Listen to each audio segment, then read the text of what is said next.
reframe the Fed game with, I'm sorry, a buoyant American consumer. The fact that the Federal Reserve, Tom, is going rapidly through neutral, which was the hope earlier this year. Maybe they'd stop at about 3% of the federal funds rate, but they're moving rapidly through neutral into restrictive. I think they need to go fast to neutral, get there, and then they need to become more data dependent. They need to give these rate hikes time to work on the economy. It was never about 75 or 100. It was about how far they were going to take this. It's not an easy time for anyone, central bankers in particular. They're kind of facing a different inflation demon than they are used to. The consumer is resilient. It's holding in there. Bank of America out talking about the highest quarter of consumer spending ever.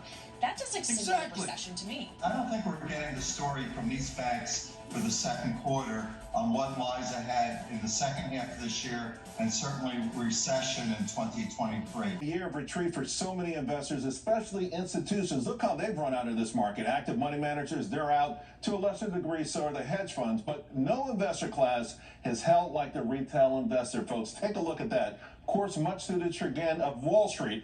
In fact, I cannot remember a hedge fund person who didn't go on TV in almost every day, right? Saying, oh man, the market won't stop going down because retail won't blink.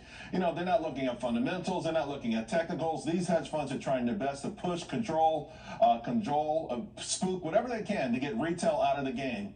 Now, while there have been a few folks who've thrown in the towel, Goldman Sachs estimates that there's 1.35 trillion, that's with the T, cumulative net household funds that are still in this market that came in November of 2020.